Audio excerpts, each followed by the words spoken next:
Sir Stephen Elgin, Yes. the third. Oui, monsieur. It's not really the third, though. Let me ask you, bro. How was Ann Arbor? Oh, man. A2 is what they call it up there. A2? Yep, Yeah. Ann Arbor. I have a friend who lives in Ann Arbor, I believe. Yeah, they said, that's a good story. They said, yeah, were you confused by all the A2 signs up there? I didn't see any. So someone asked me when I got home, they go, hey, all those A2 signs confuse you up there? And I'm like, no, I didn't see one. Who is they? This question is more confusing. We have on Sophisticated Hoosiers, we had a fan who said, hey, I just moved here to St. Louis from Ann Arbor, and we're huge fans of the show. And we love everything you guys do. And it got a little embarrassing. But yeah, she said, A2? And I go, no. Oh, like A2 Brute? No, exactly. Thank you. Thank you. No, Ann Arbor was awesome, man. Going to a psychedelic symposium. Right. The first one, right? Ever?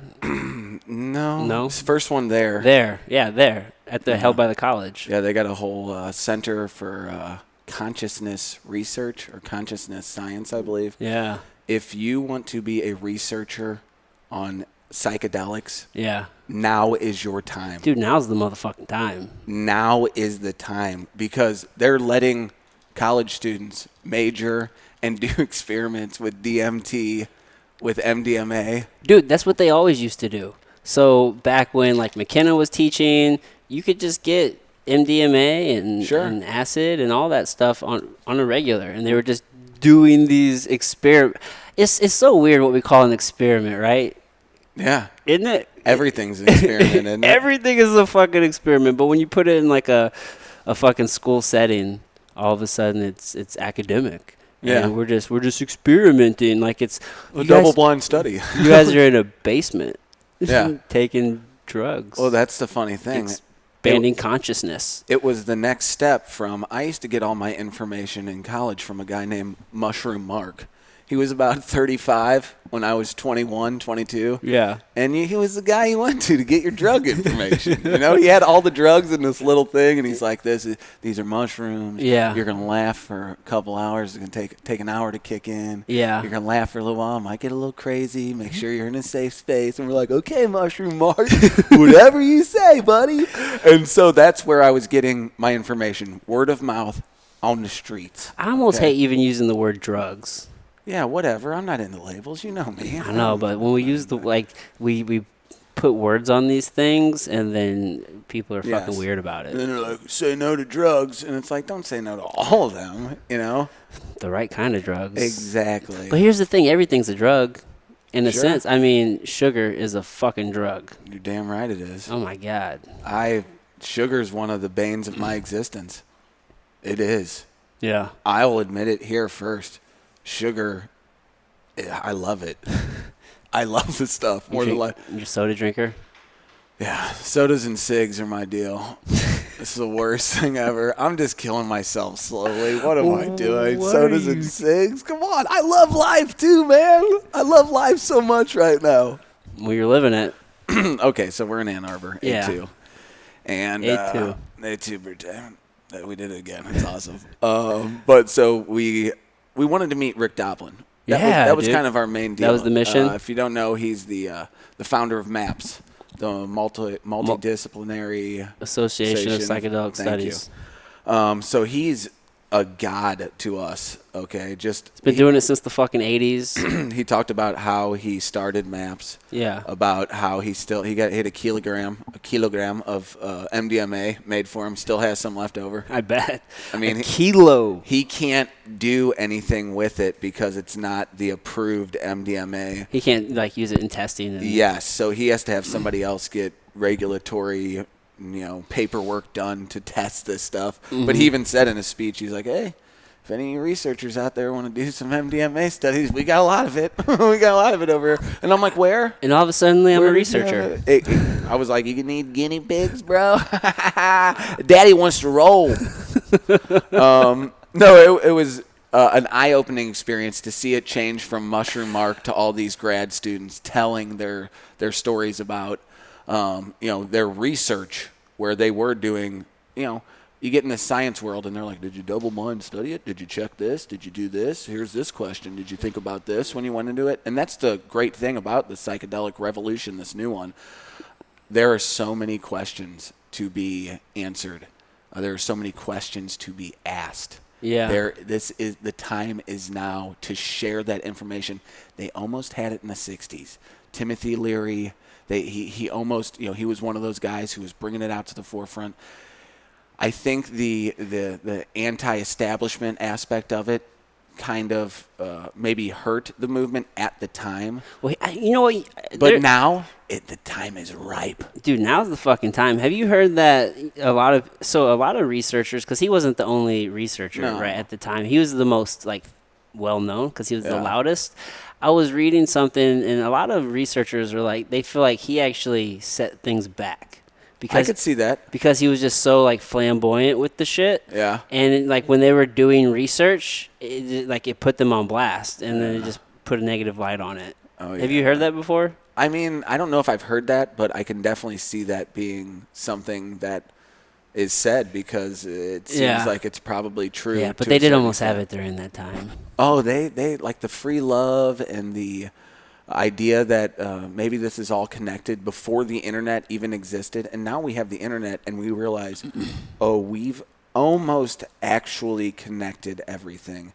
And it kind of makes me think about humans turning on as the machines are turning on. We're slowly turning these machines on, and we're slowly turning on at the same time. And I think it's a give and take relationship.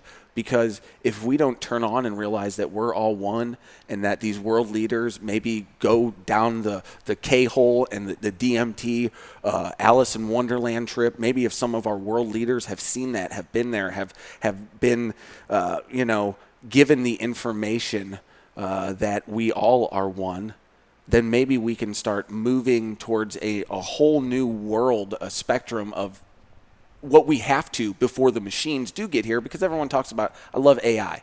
Everyone talks about AI like it's going to get rid of us. Oh, AI, man, it's going to kill us all. Boston Robotics, man. There's little dogs. Those little dogs are for sale now, Spot. Yeah. They're for sale. Dude, maybe. Who knows?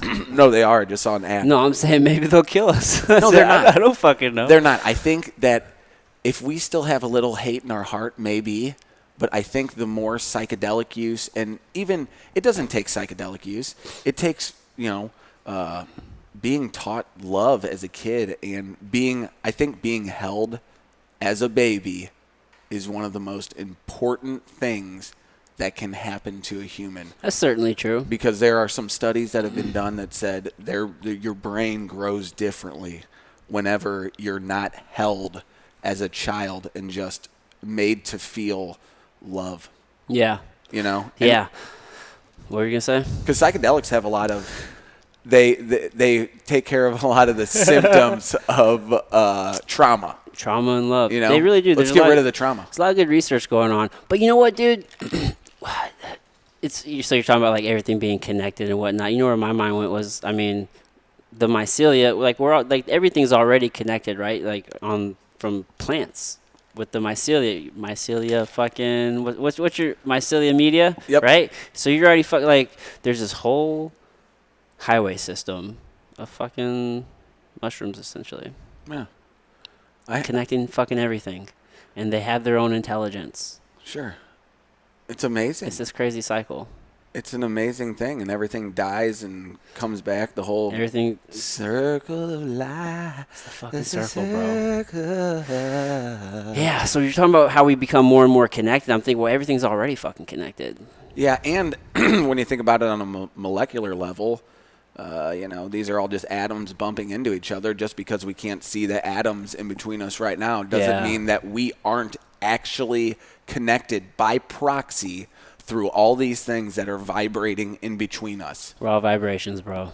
And I'm inspired by you and what you talk about, how to optimize the human experience, I guess. Is that safe to say? That's a good way to put it. Yeah. I love that. I think to get the best out of myself, that's why I do, I'm already so awesome. That's why I smoke cigs and drink soda, because, you know, I just want to, like, come down to earth a little bit. You know what I mean? You're already you know what I mean? We all got to have a thing. All right? No, but it is. It's really about finding out the best experience, how to live in this meat suit. And that's what, I mean, going to Michigan. We're all on our own journey. No so doubt. what did Rick talk about exactly while he was up there? Rick talked about how he started MAPS, talked about how you could get involved, how they've, you know, the fight has always been there, but it's different than the cannabis fight. You know, we're all involved in the whole cannabis game. Yeah. Cannabis got demonized a lot more, and you could tell that Rick Doblin's baby is MDMA. Mm-hmm. It's already further along on human trials than cannabis. Which is fucking insane. It's insane. Well, here's the thing: we don't need trials. There's been so many studies and reports already put together on cannabis from all over the world for like the past 150 years. Like we have we have the information already. It just has to be acknowledged. We're almost on tipping point there. Oh yeah. We're over the tipping point, really. But like we were talking about earlier, the scientific community now getting it through the tests of the scientists. I always wonder, why do we have to why does it have to stand up to the test of science always? You know what I'm saying? It doesn't. You know what I mean? It's so weird. It's kind of cool getting an explanation for why an apple comes down, or when I throw something, the arc of it coming down. I love all that stuff. That stuff's amazing to me, like physics and how all that works. And the further away from our planet you get, the further I'm lighter. I'm lighter on the moon. We didn't go to the moon. Okay, I want to get that out right now. But what I'm saying, John Glenn, why do we ignore what we already know innately sometimes? You know what I'm saying? Just to seek this certain validation through science. God damn it, I'm getting a phone call. That's unprofessional. He forgot his camera and he's getting a phone call. I'm sorry. I know. I'm just so unprofessional today. You never get this with It's probably my buddy because I sent this other guy a really nasty text earlier. Who, Craig? Because he's the worst? And we finally got rid of him. I sent this other. So I'm remodeling a house right now, my house right now. I'm remodeling that shit. We had this guy, man, and I'm not going to say who he is, but he's supposed to come and do the tape and the finish and the mud work and whatnot. What's his name rhyme with? Douchebag pussy. Okay.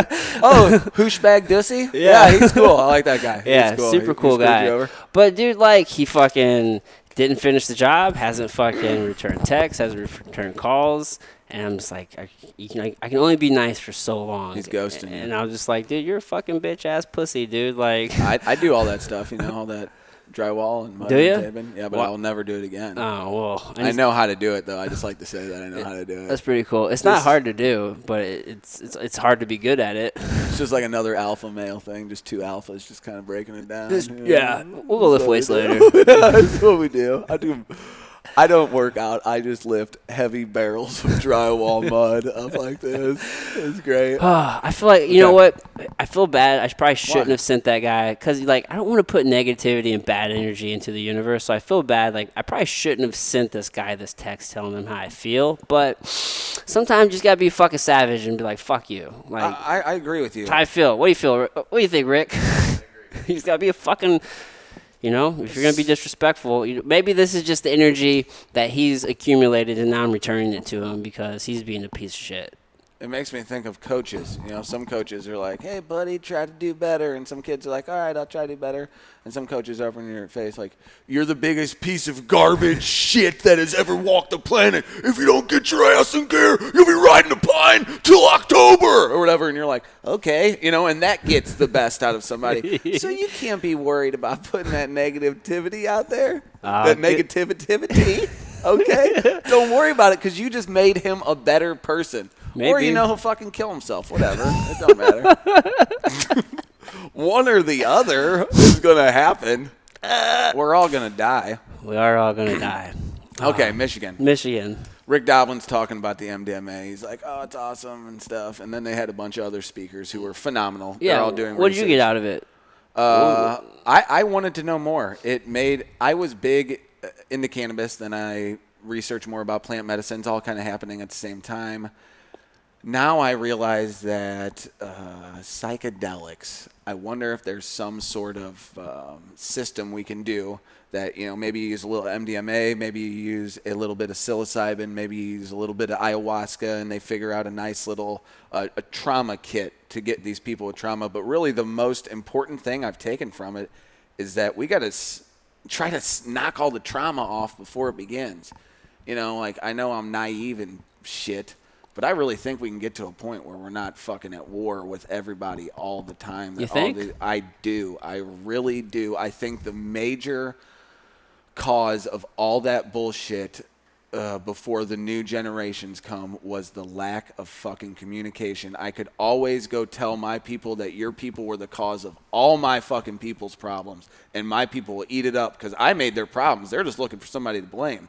Now that my people can talk directly to your people and they go, hey, man, it's not exactly like that, Like, Rick Doblin is doing studies on people from the Gaza Strip on trying to get, like, the whole Palestinian thing all worked out with MDMA, just trying to get them to the table to talk when it comes to that. And I think when you go with the new generation, if you start teaching kids that, hey, you got a pen pal from Iraq or Syria or somewhere where you're getting a little frame of reference. Oh, man, I can get on cam with this kid every day, kind of see what he's going through. I can play video games with him. I can see that, oh, this dude, he's not so much different than me. So I think we can eventually get to a point where we are not constantly feeding the war machine. I don't think humans were meant to war. I think we do have like a caveman beast mode mentality that kicks in survival, but I think it comes with how many goods and material things that you have to live, your food, your resources. If you take care of that too, resources, energy, and I think we can get to a point where we can get our resources and energy taken care of. Like, that's not crazy to think. Right. And once you start getting people a little bit comfortable, that's why we're not rioting in the streets in America, because we are comfortably disgruntled. I'm pissed off at the news, and I'm pissed off at the president, and I'm pissed off at the guy down the street and the guy who cut me off, but man, this fucking chair is pretty comfortable, and Netflix is pretty tight, and I got a full belly of food. All right, shit sucks, but this ain't too bad. Let me go to my shitty job tomorrow and start the whole fucking process over. Yeah, man, it's a life of average. It'd be nice to get to a place to where, there's no war and all that shit. It'd be nice. I don't know if we'll ever get there. We will. Well, if you look at the energy balance, right, there's positive and negative, right? And it'd be nice if we were all just fucking singing Kumbaya. I don't know if we're such tribal creatures. We like to be in tribes. And once it gets too big, then it almost gets isolated and then you're alone, right? So we need to be like in tribes. It'd be nice if everybody wasn't fighting. I would like to think we could get there. Were there some tribes that don't war within the tribe? Very few, man. But if you look at it like over the course of history, somebody's always trying to take someone else's shit. Yeah, always. I agree. Always. If it wasn't us right now, it was Napoleon, it was Alexander the Great, it was Genghis Khan. Oh, that's what history has taught us. It was the Persians. Like, you pick your fucking, your time. People are always fucking shit up, man. I know, but we can focus on those events too, and there were times of prosperity as well. But that's what I'm saying. I think they coexist. They balance. I think they coexist. We definitely want more of the other, though. I 100% agree. It'd be nice if we had a place of where it's like everybody's just fucking cool and just showing love, because love is truly that's the most powerful emotion, right? That's where you really want to be operating from. But will we ever get there where everybody's doing it? Yeah, balance is always it comes up all the time whenever you talk about a lot of different things. You can almost break it down to you need a balance. You got to balance those things out. And to talk about humanity's balance with the kind of the good and bad, or the evil and good, whatever you want to label it. Yeah. I think if we could sway the balance to we're all on a wavelength of we're all positivity. We may fight and war a little bit, but maybe our wars aren't killing. Maybe it's a soccer game or something ridiculous like that, but we treat it like it's a war. Like, you get our resources. If we do this, we just promise not to end each other's entity. Like, if we get to a point like that, I don't know. It's just it's a nice thought experiment because with the balance of humans, then you think about nature. I always think nature gives zero fucks about us. Zero. So nature could be the balancing force of humanity. Nature can give us things, but nature is its own balance. It's good and bad. But nature will kill you in an instant and not even think about it twice. I mean, and we want to be like, sunsets are great. Yeah, it's like, well, don't forget.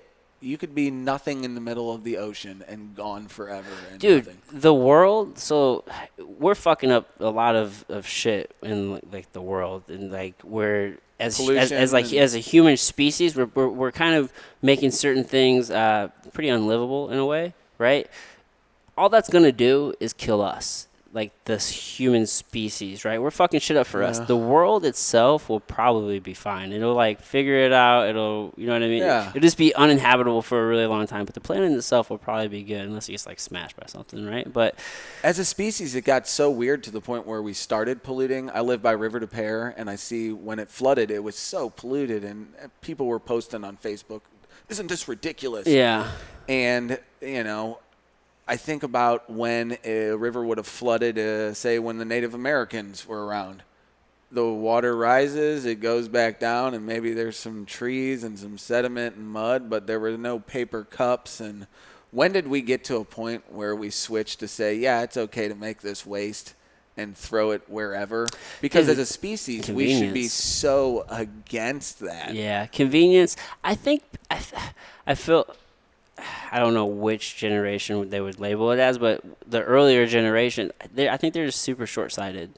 Super, super short-sighted, right? All this shit made of plastic. Plastic's the greatest fucking thing ever. It doesn't break. It's not glass, and it's super cheap to make, and you can make it in any fucking shape. And well, I'm sure a lot of the marketing campaigns, too, were safe. And then you start factoring in greed, right? Because you start making all this goddamn money. Greed. There's nothing wrong with money. I fucking love money. And I'm always kind of torn between like this capitalist side of me where like, you know, fucking greed is good, but then it's like, at what cost sometimes? What fucking cost, bro? Dude, that is so perfect. Because I struggle with very similar things when it comes to the greed is good, because it can get, maybe it's the balance thing again. I want a whole bunch of money. You can do more good with money than you can being broke. I really believe that. And there are some, I was a big billionaires are bad, and I still think the way our wealth is that there are people who are billionaires, and you break it down to how much they make per minute. It's like, how can we kind of close the wealth gap a little bit? But I'll never be mad at somebody for hustling their ass off and making a product that sells and makes everyone's lives better. Yeah. It is weird how the market has kind of anointed some people, and I'm sure, you know, in a capitalist society, when you have more money, it's easier to make money. Yeah. So that's one of the downfalls of it, I think, because then you can kind of buy up all the guys around you and say, whatever. But like you said, we're more connected, right? So it's you can't be a shitty business person really anymore. Not at all. Because everybody fucking knows. Exactly. So it's like the people who are making the money are fucking good people. Because if you're not, everybody will know. It's like the days of those shady assholes who are just making shitty products and I'll just flood the TV screen with all these advertisements, and by the time it breaks, and nobody, who cares, whatever, you know what I mean? But now, instant feedback. Oh, yeah. And to talk about the environment, we're all so guilty of it in America. Everything, I'm like, everything I wear is just a product of these third world countries where it's like smog city. And I'm like, I need to like go off grid or do something drastic. It's illegal to go off grid though, bro. I can't collect your own rainwater, dude. Don't try to do it. Don't try to do it. Don't try to do it. I was taking a bath in it. Don't try to like set up where you have solar energy. You know, if you get solar panels installed and then they have to be approved, right? So I don't know much about it. When you get solar panels, the energy company, whichever one's in your area, they have to come out, look at that shit, and approve it. And then at that point, now you can start using that energy. And then, you know, because they're a monopoly. The energy is a monopoly in every area. So what are they going to do? Shit. Yeah, you have to have somebody come out and inspect this shit. And of course, they're going to take forever to do that. Dude, that is such bullshit. But I got shit to do tomorrow. Otherwise, I'd fucking do something about it. You know what I mean? I'd fucking write a letter or something to somebody about some shit. Because you're right. I think that energy thing problems. The too energy many thing goddamn is problems. fucked, man. Because I'm a big Tesla guy. Oh, dude, I want a Tesla. Fucking, if we can just start pulling that fucking sweet, juicy, delicious energy from the air, baby. We can. There's a lot of options. Dude, did you see, speaking of Don't Tesla. just say that and then move on like you got his notebook or something and you know something I don't about the Wardenclyffe Towers, baby. Well, dude, there's so many ways to collect energy, right? You got geothermal energy, which Damn right. come from the bottom of the ocean. I'm You talking can about do that big wind ball energy. thing where you put your hand on it and your hair spikes up. Oh, like the actual Tesla fucking coils. Yeah. Get the fuck out of here, bro. Come on, baby. No, but speaking of Tesla, dude, did you see this fucking? I think they have like a Hyperloop or some shit that they. What was it? I think it was in Kansas City. They got like the bus thing or whatever the pod's gonna look like. I'm gonna be the first dude to just do it, like in just like be in this tunnel, dude, skeleton. just zipping. And be like, turn it on, like I'm at the bank, just going through the old zip tube, baby. Woo! You gonna lube up? Oh, yeah. I'm always lubed up, so that's a dumb question. I thought you were a professional. God, did you not look up my Wikipedia page? I should have done the research. Yeah, it's all right. We can cut all that It's out. fucking amateur hour here. Oh, we can cut all that shit out. We're starting now. Okay, so I met Rick Doblin. I waited in line for him. Yeah. He talked. We wanted to meet Shane Mauss too. Okay, but everybody's eating lunch. Did you know he was gonna be 400 there? people. Yeah, they said he was gonna be there, but we didn't know what he was gonna do. So I'm in this offshoot room.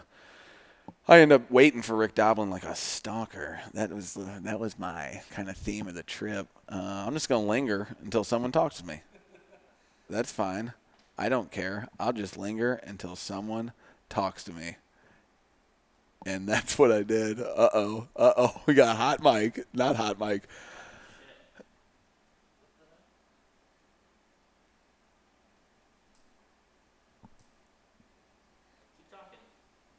These takes were so hot. I blew out one of the mics. Okay, so we're hanging out there. Did your headset take a poop? Maybe. I need my other headset. Oh, poop. All right, so well, I'll just talk. You can go. You can actually leave. I'll go ahead and take care of this baby. That's all right, buddy. Do you want me to stop so we can pick up? Do you want me? I'll keep going. So Ricky D, I see him waiting there for lunch, and he's talking to everybody. The one cool thing about Rick Doblin is he will talk to anybody. He's got 5-10 minutes for anybody. He'll talk to him for a minute. Oh, that's great. That was awesome. End up hanging out the rest of the day, learning, just a copious amount of psychedelics, psychedelic research that goes way over my head, a lot of it, but you can kind of get the gist of it. And so many passionate young people in the business. It is truly awesome to see. So yeah, we're back. there he is. I missed your breathing into the microphone. I'm glad. There it is. Oh, It's gonna annoy so my many erection's people. back. Rick Doblin's the greatest. Yeah, seems like a super great guy. I thought I peaked there. I said he could stay the night at my house at an Airbnb. I was like, hey, buddy, you can just sleep at my house. What'd he say? He's like, fucking weirdo. He probably would. He said, That's how these people are. That's how this community is. Okay, you'll figure it out. yeah, no, figure you it out had here Shane in a Moss sleep on your couch. Yeah, I sleep. Oh, yeah, I Wait ruined up, the wait up. punchline. Jesus, Lord. All right, it was a good interview, guys. It's fun. We just jumped the gun. So we we thought that was our day. We go to I'm sitting in the offshoot room later, and Craig says, "Hey, Shane Moss is coming your way." This is at the end of the symposium. It was just one day. So Shane Moss is coming in hot my way. Flag him down, say, "Hey, buddy, you've been on the radio show." Yeah, you guys have already met Shane. Good to see you. And Did you think he didn't remember you? I don't think so at first. Okay. He saw the hat and said, and he's kind of socially awkward anyway, kind of talks about it in some of his comedy sketches. Yeah. And he's like, "Hey, man, how's it going?" And I'm like, "Steve, Shane, what's up? Can I get a picture with you? I probably won't see you again." So he's like, "Yeah, sure, whatever." Just shoot the shit with him for a minute about where he's staying and what he's up to, and kind of like that awkward, "All right, man, good seeing you, okay." Yeah. I saw Shane. I got to talk to Rick. My life is going pretty well. It's good. Later that night, there's a documentary, which I forget the name of it right now, but it's a documentary on psychedelics. They did psilocybin research in the UK. Pretty good movie, Magic Medicine.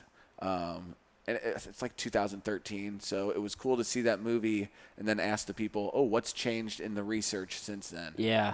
Because a lot of these people go into these psilocybin ceremonies or, patient exercises, and their family members think that they're going to be changed. They're worried that the person's going to go through such a shift that they don't love them anymore. Or even though they're struggling so much. Yeah. Because these people they had, untreatable depression. They've tried everything, and this was their last resort.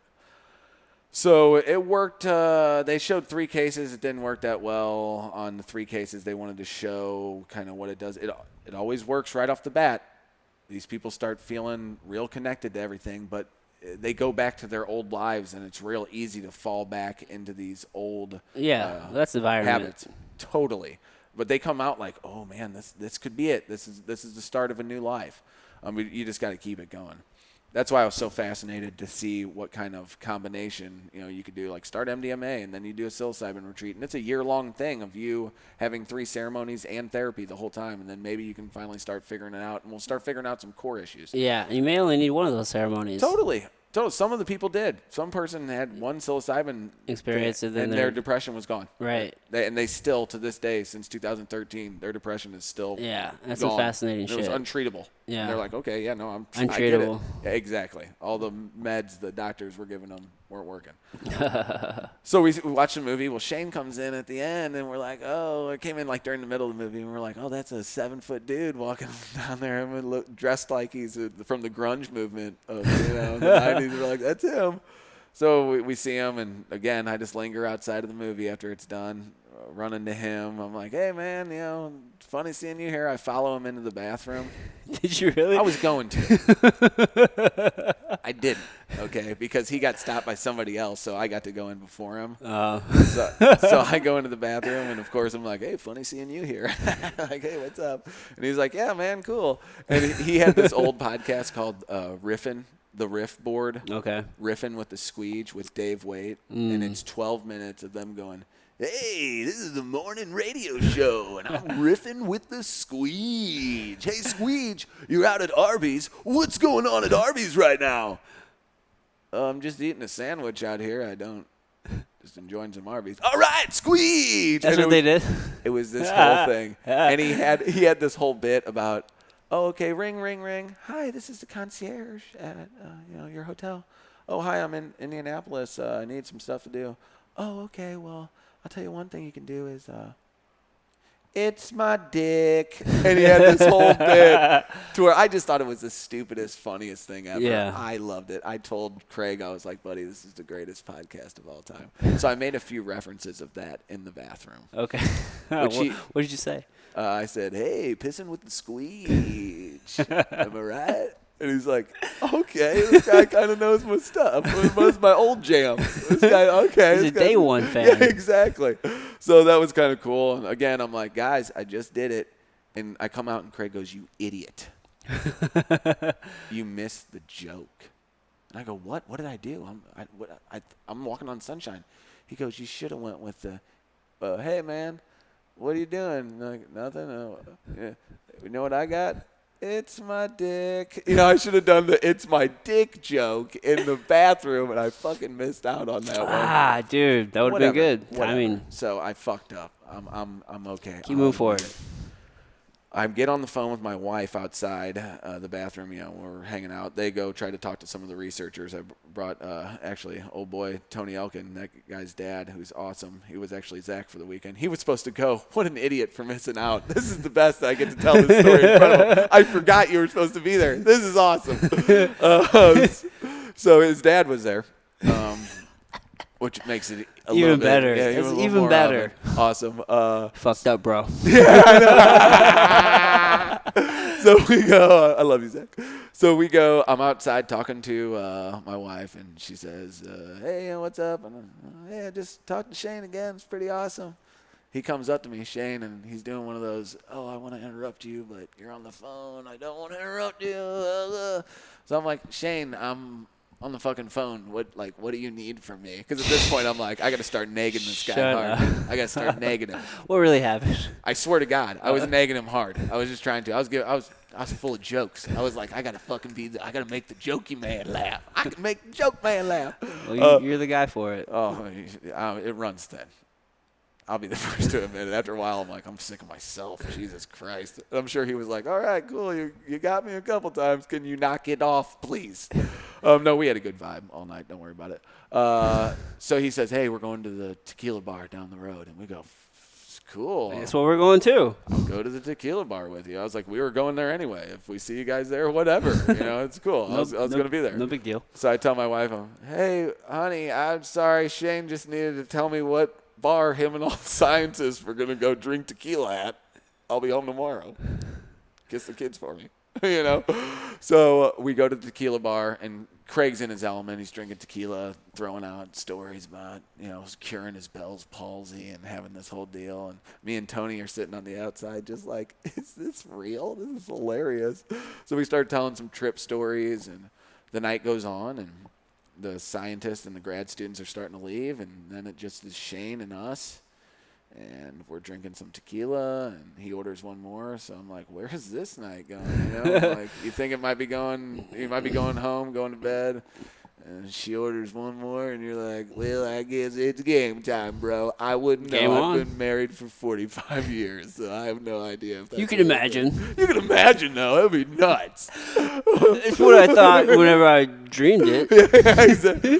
Nocturnal emissions. Guys, if I could talk to you about nocturnal emissions and why they're okay for a minute. There's your soundbite. So we go, tequila bar's great. He's like, where are you guys staying? Airbnb right down the road. Oh, yeah, mine's like 30 minutes away. You guys got a couch? Yeah, Shane Mauss, we got a couch for you. So then I'm listening to Shane and Craig argue about who's going to get Craig's king bed and who's going to sleep on the couch. And they're both going, no. You sleep. And Shane is just as weird as Craig. It's horrible. I was like, there's two of you freaks around here. So we go back to the house, and, we're hanging out, just having a good time. And Shane's like, you guys want to get a little weird or whatever? And we're like, okay. So we put on, he goes into this mode of setting up this space for us. So he sets up this whole space, turns off the lights, turns on these other ones, sets the mood, moves the furniture so we're all kind of cuddled around the TV. He sets up his laptop and puts on Spangle, and then plays Our Planet, episode 4 of Our Planet. I don't know which one, but it's the under the water one. Okay. And we, for the next 2 hours, are just in an entirely different world where I'm disassociated from my body. I mean, it was quite the journey for the night, man. It was so cool. And to be doing it with one of your, I don't want to say idol. It sounds crazy, but he is. He's one of my. To agree, absolutely. Somebody you look up to, right? No doubt. So it was so surreal to be in that moment. Yeah. We had an awesome time. I realized when he put on the Spangle, I was like, Jesus Christ, yeah. This guy likes Spangle too. All right, it's going to be a long night. Buckle up. I was like, can we listen to the Beatles maybe? Magical Mystery Tour or something? He seems like such a cool dude, man. He's the coolest. I saw him at the Helium by chance. They were giving out free tickets. It was like his second run through. He already did Was it the science thing? No. Oh, he's got a science one that's awesome. You'd love it. I bet I would. It was when he was doing like the psychedelic tour or whatnot. Okay. So he did that. He came in. I think he came back through again. Yeah. And there was like 10 of us in the audience. Oh, no way. Yeah. I think he was kind of like, oh, fuck, 10 people. Yeah. It probably sucked for him, but I was like, this is fucking great. And then I started listening to his podcast afterward. Here we are. Yeah. And I was like, man, I wish I would have listened to this before I saw him, because then I could have like really appreciated this like super intimate fucking show with Shane Mauss. Yeah, we went and saw him. He does a stand-up science now, where he does a little bit of stand-up, a little bit of science, a little bit of stand-up from another comedian, and then there's 3 scientists who talk. Yeah. It is so cool to wrap that package up into, Yeah. you're having fun, you're drinking, you're also learning a little bit, and then they're coming out and making jokes, and then they all do a panel at the end. So you're getting real questions, but the comedians are saying this ridiculous shit. Right. It's so awesome. Yeah, dude, he's real clever. He's definitely found a good niche with what he's doing. But now you have this motherfucker on your couch. One of the best moments of my life, too, we're all sitting there just fucking, we're in the zone, and I hear, and I look at the front door of the Airbnb, and it's not a sound you want to hear. It's like, oh, what time is it? I look at the door. This is 3:30 in the morning in Ann Arbor, in A2. It's the next day. Place I've never been to, house I've never been into. A2? But hey, thank you. Another knock. Now I realize that it's Shane. So I kind of look around Craig because he was in between us the whole night, just trying not to hog him to himself all the time. Cock blocker. And so I look around, and me and Shane catch eyes, and I go, "Who is it?" And he goes, "It's my dick." And I fell out on the floor and died. I go, "This night is real." And he was so pleased with himself. He's like, "I've been sitting on that one for a minute just to blow your mind, funny man." And I'm like, "You're the king. You're the fucking king, man." I'm like, "Good night." I'm like, it doesn't get any better. Hey, I'm going to go to bed before this night gets ruined. Exactly. I'll say something dumb. I don't want to do it. So in the morning, I wake up. It's a little 3-bedroom Airbnb, just a little nice little chateau. And I creep open the door because it's like 7:30. We just went to bed 2 hours ago. I creep open. I go out in the living room. I'm like, is he still here? Surely he hasn't driven. And he's sleeping on our couch. And I'm like, oh, look at that sweet little princess. How many pictures did you take? One. Just to show my wife. Just to only prove one. it. Yeah, only one. I want. It's probably creepier that I only took one because I wanted to get some like, right up on it. I felt like all of Julian Edelman's girlfriends who were like, "I just boned one of the Patriots. Like, look at me." Yeah, I know. But it was super cool. And then in the morning, it was super awkward because I was like, "Hey, man, give me a hug, bro." And he's like, "Okay, sure." And I hug everybody. And he's 6'6". I'm 5'3". So all right, little dude. And he was on the porch step, and I was outside. So it was even more. I got him around his waist. And I could see it was so awkward that Craig and Tony went handshake first from a mile away. They're like, that ain't happening to us. Here's the handshake. So whatever, he was into it. It was super cool, though. I mean, you guys already, he slept on your couch.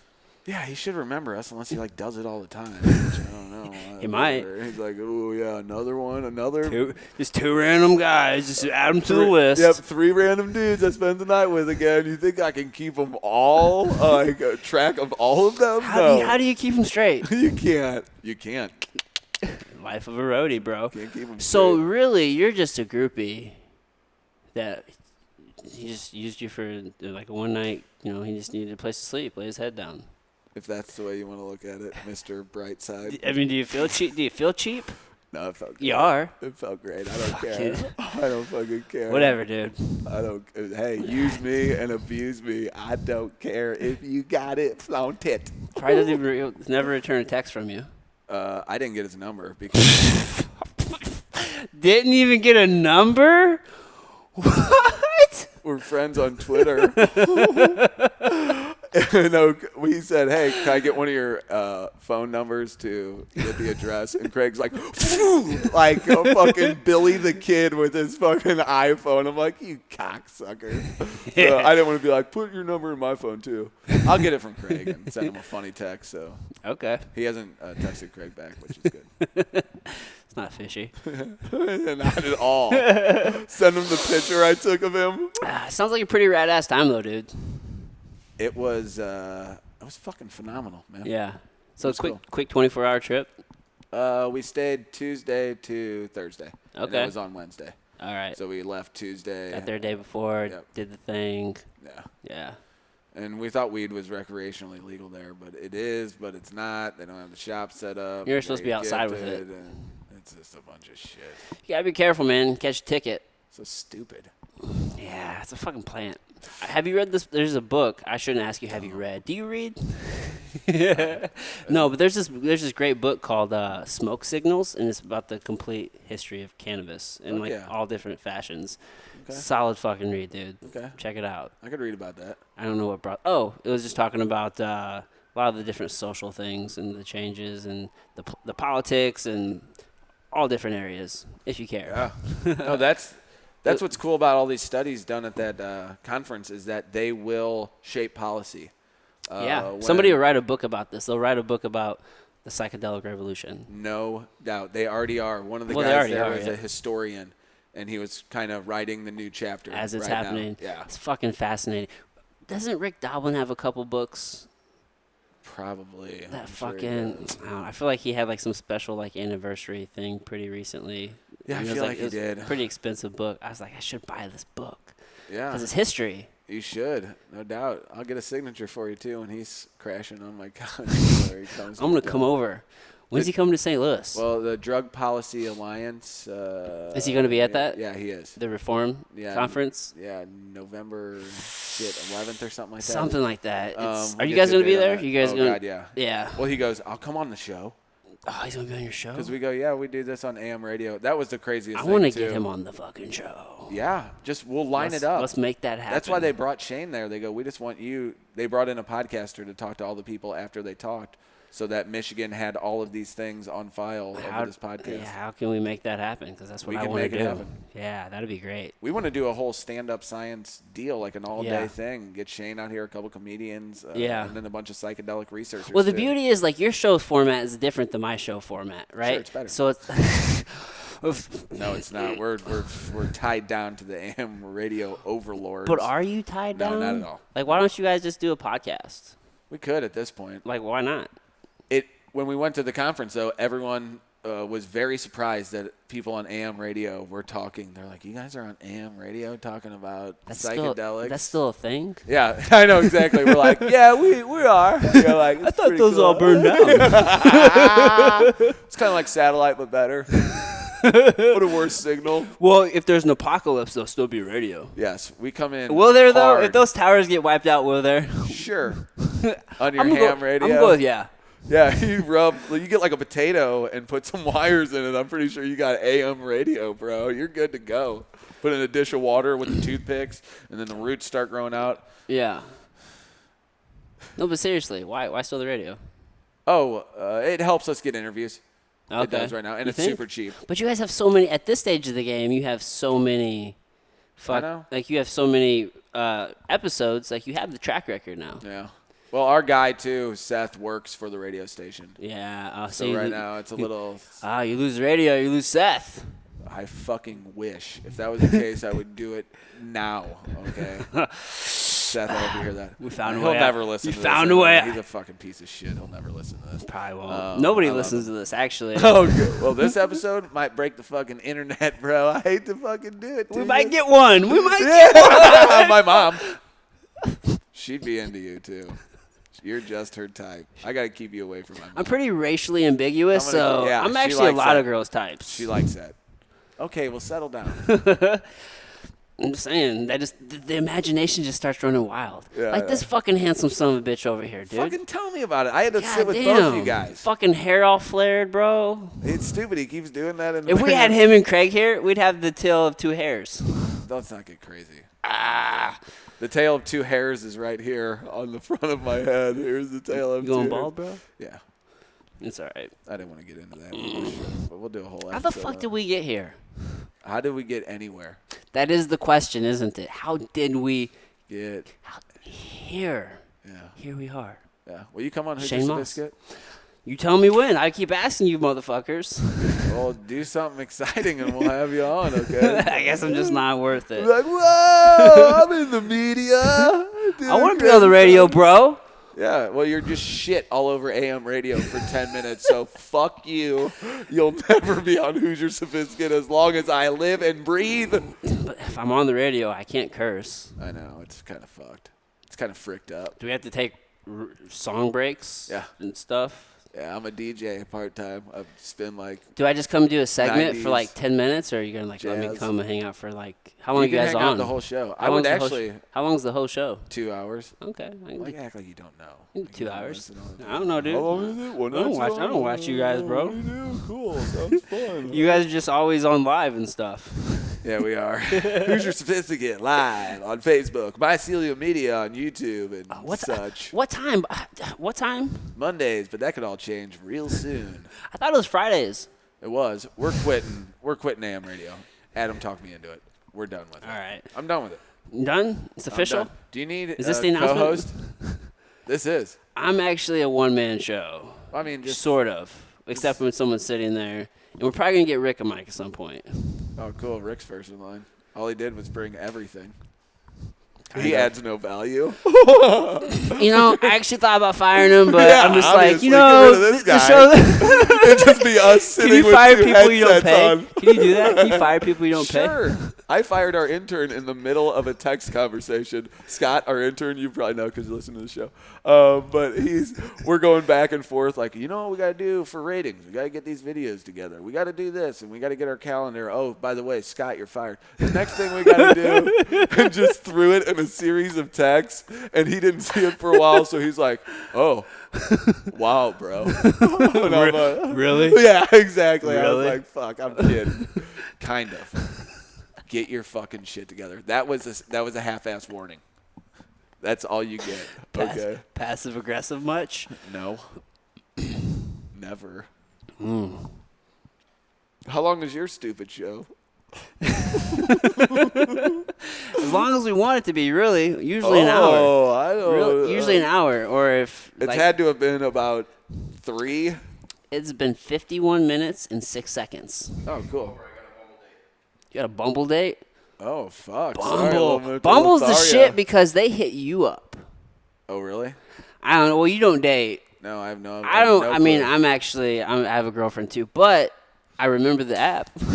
You know, Facebook has a dating app.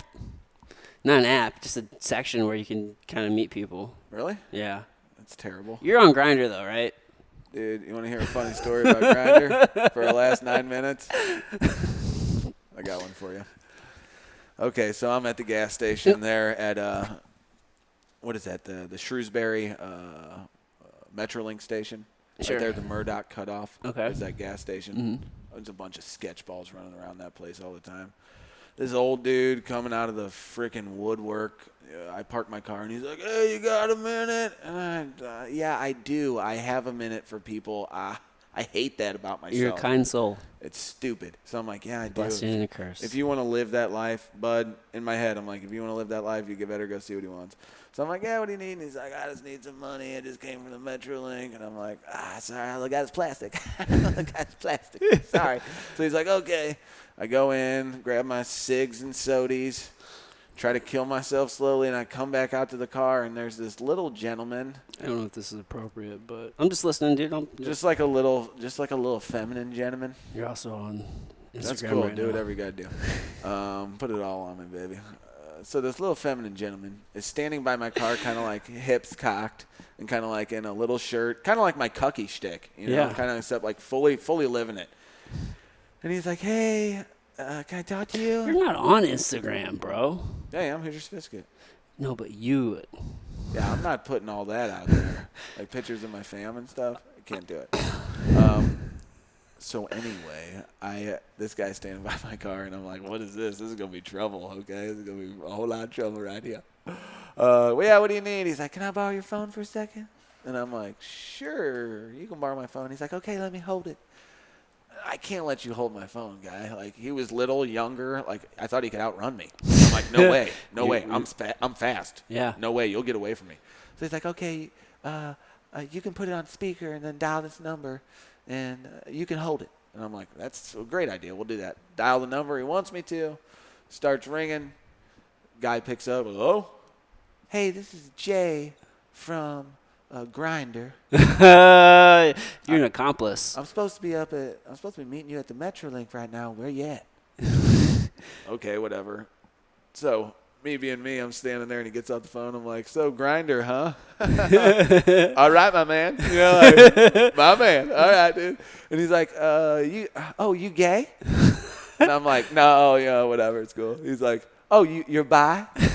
And I'm like, no. And he's like, you're not? Like, he's as offended as he's ever been. Like, are you serious? Wasting his fucking time, so bro. Deeply that well, I you're was so like, high. He just wanted shit, it. Exactly. I get that a lot. I'm big in, like, the 40-year-old married dude community. It's rough. Yeah. Whatever. The Gloria videos did that. So now he wants to call him again. He's like, can I call him one more time before I go? Okay, man, you can call him one more time. I'm invested now. At Let's this see stage, what you got. Let's see what you got. Call back the number. I'm holding the phone up, and this time it goes to voicemail. It rings, goes to voicemail, and sounds like my drywall guy. You'll never hear from him. It might be the same guy. So the answering machine, hello, this is so-and-so. Leave a message at the beep. The so-and-so is someone I know. Shut up. I grab my phone and I'm like, did I call? It's someone I wouldn't necessarily have their number, maybe have their number in there from a contact thing. Well, you guys can't be that great at friends because he doesn't have your number, obviously. Exactly. Well, exactly. But I thought maybe like a business card type thing. Maybe, but you know the fella. But when I heard the name and the voice, I about shit my pants. I'm like, oh, Jay from Grindr and this dude. So this guy, and they didn't call me. So did you just not know this guy was gay? No, he's got like a family and stuff. He's got a whole deal. Apparently, that's pretty common. I know. You hear it from gay guys all the time. The Gloria videos, I got to beat him off with a stick. Dude, those are like, the most epic videos. I'm like, hey, man, I'm straight. I love my wife's boobs and vagina. I'll go out and just straight up say Sometimes you like short shorts, bro. What's the problem? Exactly. But you see a taut bod, a 35-year-old with a taut bod, you assume. I'm not mad at him. But they're like, yeah, a lot of guys say that. Because I'm like, no, I'm straight. They're like, yeah, sure you are. They all give me that. I'm like, whatever. Yeah. One day. Yeah. Dude, did it change your life when the Blues won? It did a little bit, just in the fact that now every year I won't wake up and go, this is our year. That's what I used to do. My wife hates me. I'd be like, honey, I'd wake up first day of the season. You'll still do it, bro. This is our fucking year. And she'd go, I fucking hate you. And I'd be like, this is what I do. That's just what I do. Well, you were right this year. Thank you. You're fucking right. Thank you, honey. Yeah, I got to see it. I got to go to Game 6, and I got to see Game 7 with my son and my dad. And my dad's the biggest Blues fan of all time. That's dope. And to see it with him was fucking phenomenal. Yeah. Dude, there's a bar not too far from where I live. I think maybe it's called The Hive. I don't know. But apparently, like, the head coach from the Blues goes there all the fucking time. Yeah. Well, he was there after they won. Took the cup in there and shit. I'm getting a tattoo. It's like I think it's like one of the best dive bars in St. Louis, actually. I might end up divorced over it, but I'm gonna get a tattoo of Craig Berube on my ass cheek. Are you on the other ass cheek? Or are you gonna get him next to the current? He deserves his own cheek. Are you really? Him in like the 70s when he was a player with a mullet. Shut up. Teeth. You get fucking Brett Hall one. But I'm going to get it drawn like a child would draw it. No, you're not. Shut up. I really will get a good one, though. You are or you will? I am going to. Where are you going? A tattoo place. Someone who does awesome portraits. Cool. That's why I just got to make sure he does good portraits because I don't want my Craig Berube on. So you haven't gotten somebody yet? I know a guy. Well, there's a guy at Tower Classic. Oh, okay. That I was looking at, but if you know a guy, I'm all ears. I know a guy. He's fucking great at portraits. Okay. It's fucking awesome. Cool. Yeah, I'll connect you with him. Let's do it. It's done. All right, I have the tattoo. It's done. That Sweet. barely hurt. All right, bro. Let's wrap this up. So, again, tell the folks, how can they check you out? What day is the show on? Stephen George, Michael Elgin, Hoosier Sophisticate, Mycelial Media on YouTube. That's the best way. We're going to be changing times. We just want to start producing as much content as we can. We want to reach out to content creators like you and form an awesome network of people just sharing each other's shit, because that's the name of the game now. If you want to get your message out there, don't like shit. Love it, wow, angry, whatever. Just get a fucking reaction. Start conversations. start little communities. Yeah, It's fucking awesome because, we're all turning each other on. It's fucking awesome. Right on. Love you, buddy. All right, buddy. Love you too.